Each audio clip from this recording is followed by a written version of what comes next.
This is Andi Purewal for ID Boxing. I'm joined by promoter Eddie Hearn. I'm the back of another successful night here at Wembley Arena. Eddie straight from the top working down. Katie Taylor retaining her undisputed crown. What did you make of her win and performance? A good performance. I mean, obviously, if she only scores an 8 or 9 out of 10, you know, automatically she's getting a bit old. But that was a good opponent. You know, 19-0. They share 40-0 between them. And I thought she was awkward, the girl. I thought she punches hard on their record suggests. And I thought it was a good performance from Katie. Solid, won most rounds.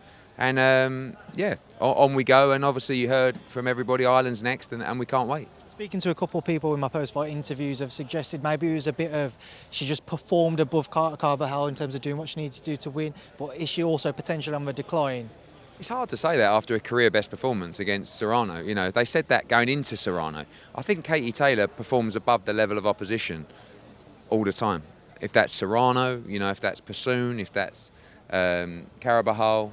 But obviously, sometimes you can drop your levels slightly if you're not in with an elite talent. So I thought she boxed well on the whole. Wasn't her greatest performance, but solid performance.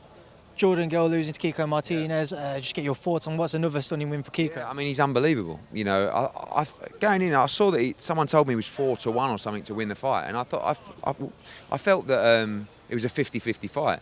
I don't know whether Jordan felt the effects of the Gurphy fight a little bit, and you know the what he had to go through in that fight. He went down a little bit easily at times, it looked like, but at the same time, Kiko punches very hard. So brilliant from him. Gary Cully, sensational first round knockout. Ellie Scottney, great performance. She'd go and fight for the world title. Johnny Fisher, never seen an atmosphere like it. And good fight between Thomas Whittaker-Hart and Ellison as well earlier in the night.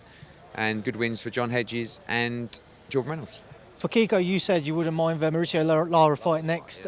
He mentioned Lee Woodford. Yeah, I think that's another great fight. I mean, look, it's difficult now because Lee Wood's looking at the Warrington-Lopez fight. Also, he's got Santa Cruz. He was supposed to fight Lara. He wants to reschedule that. The Kiko-Lee Wood fight's a big fight.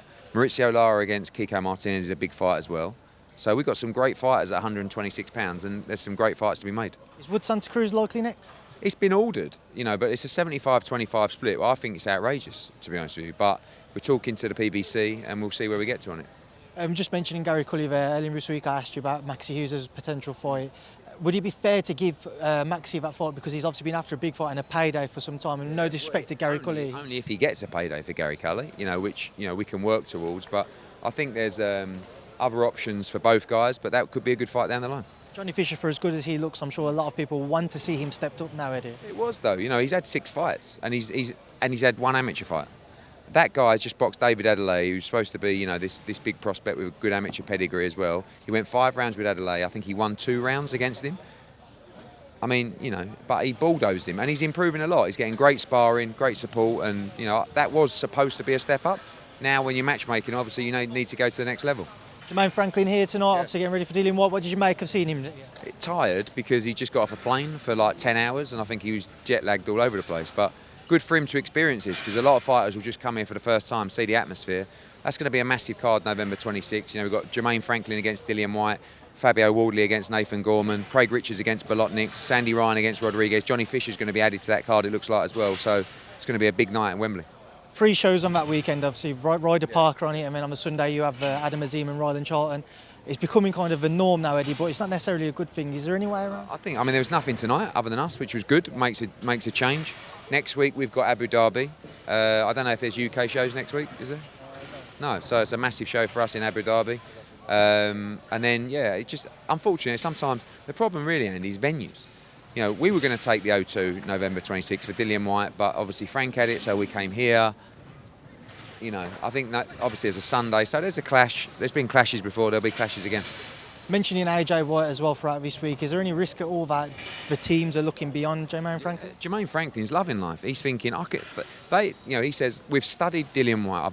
He was supposed to fight him before. You know, when we had Otto Wall in, he was the guy we were talking to before Otto Wall in. He said, I've watched him for years. I believe I can beat him. If Jermaine Franklin beats Dillian White, AJ fights Jermaine Franklin in America. So he makes millions of dollars. So they're game as you like. Bivol-Ramirez next week, Eddie. Massive night in Abu Dhabi. It's just one of the best cards we put on. Bivol-Ramirez, you know, one of the fights of the year. Chantel Cameron against McCaskill for undisputed. Zelfa Barrett going for the world title as well. Galal Yafai, Cal Yafai, Campbell Hatton, Akib Fiaz. Can't wait to get out there. final one, Eddie. I'm sure you're fed up of talking about Conor Benn this week, but one thing I didn't get to ask you about yesterday was him suggesting the amount of eggs he eats per week could have potentially been contaminated with clomiphene. Is that kind of a most likely source of the issue? Go on to research from various different bodies and websites. That is a real possibility. I don't think he's coming out and saying it was eggs, but if you do your own research, you know, go and read about it. No one's going to believe, you know, anything anyone says, and he's not got to convince you, and then he's got to convince a court of law or a hearing, and that's what he's underway now, and he'll talk to you guys next week for sure. Thank you, Eddie.